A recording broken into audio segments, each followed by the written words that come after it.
We always talk about disguise as though it's an onion. Whether you're building it or whether you're peeling it off. It's almost transparent layers. And when you get enough of them going, you disappear and this other person is in the room. My name is Jonna Mendez, and I was Chief of Disguise at the CIA.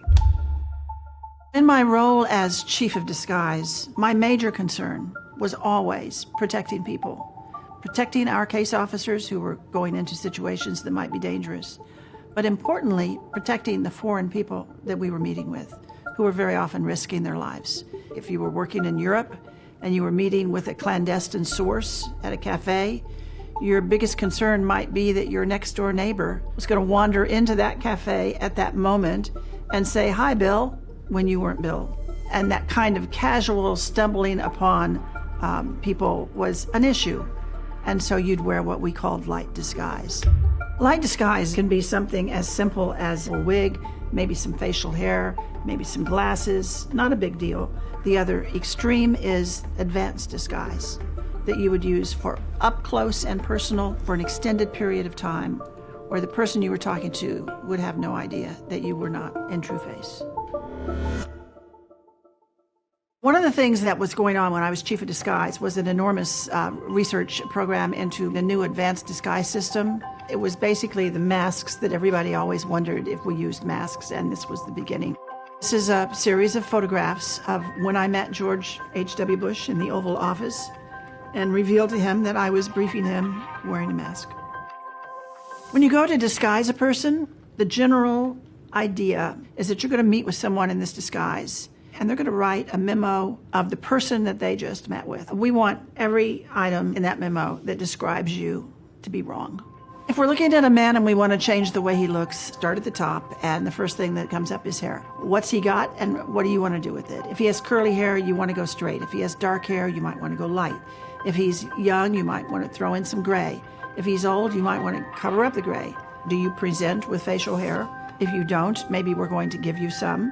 If you're going to be somewhere for a while, maybe we're going to have you grow some. We have made prostheses on occasion. You could actually change cheekbones. You can add something here. You can add a forehead. You can do a nose. We could do what we call dental facades. We can change actually the shape of your face with the right dental facade. This piece is called a plumper because it increases the plumpness of your gums. And when it does that, it changes the profile of your face. The last thing is artificial palates. We take an impression of the top of your mouth. They can change your enunciation. They can cause a slight lisp. It's a little bit different with everybody who wears one, but if it's enough, it's very useful.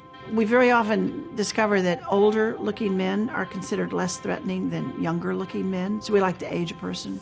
With women, you have a broader range of what you can do. You also have one extra step, that you could turn a woman into a man. I would mention that it's almost impossible to turn a man into a woman. What we do is always additive. We can make you taller, we can make you heavier, we can make you older. We can't go the other direction. You want to be the person that gets on the elevator and then gets off, and nobody really remembers that you were even there. That is a design goal at the disguise labs at CIA. Disguise isn't just all about the facial oval. It's about how you dress, how you present yourself in a public environment. Americans are oblivious to what it is that reveals them to a foreign crowd or a foreign intelligence service when they're out in public. In terms of behaviors, there are a lot of small actions that give us away. The way we eat.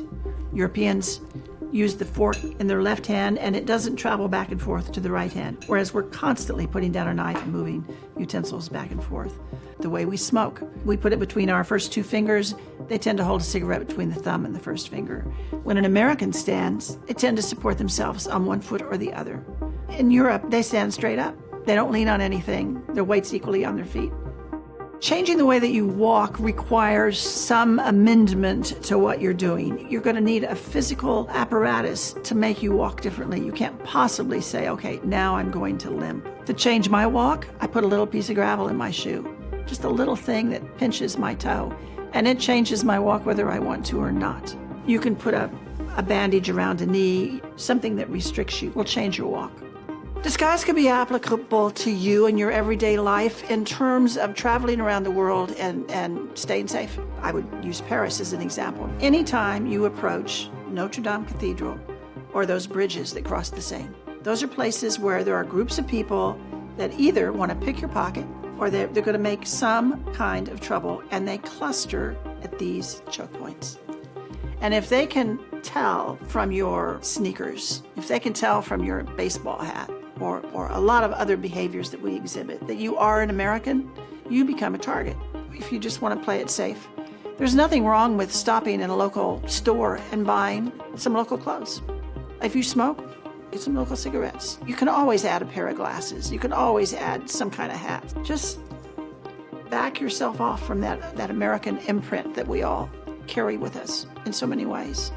You know, all these things that we do are unconscious, and they are hard to change. If you have some friends who are thoughtful, you could probably sit down with a friend and say, what is it about me that is just a dead giveaway? And they're going to tell you things like, oh, it's your laugh, or it's the way you sit, because you always slouch down in the chair.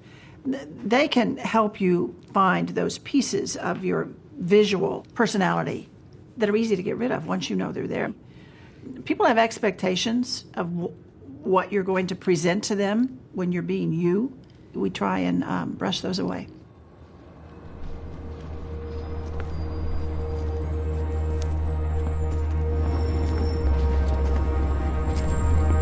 Quick change is the ability to clandestinely change your appearance. Typically, when you're out on the street, you're using the crowd as a mask. When we're doing this, we measure it in the number of steps, and then we rehearse whoever's going to do it. You're going to go in the gap. You have 37 seconds to come out with those changes. The goal of the quick change is to disappear. If you had surveillance and they discovered that you were gone, you didn't want them to think that you had escaped. You wanted them to think that they had lost you. It was their fault.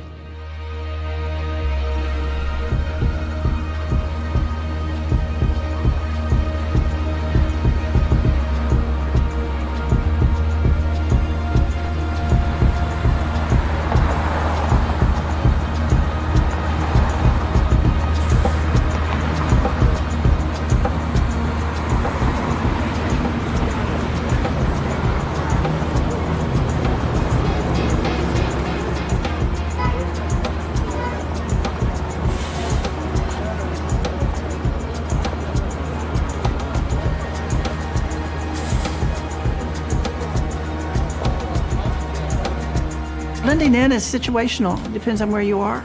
You need to understand what the commonality is there, what this tribe is that you want to join. And once you join that tribe, you can typically move around freely because there's no suspicion.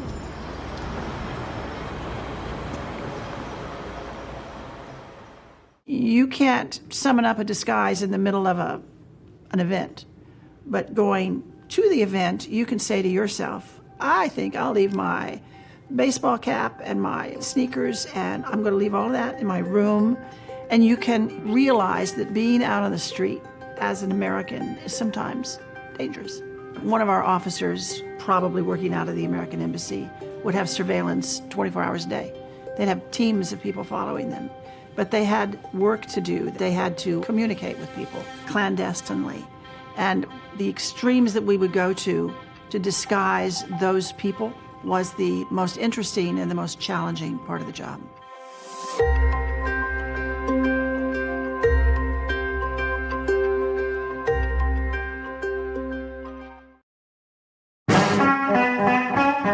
Bring it on. Station, this is Wired. How do you hear me?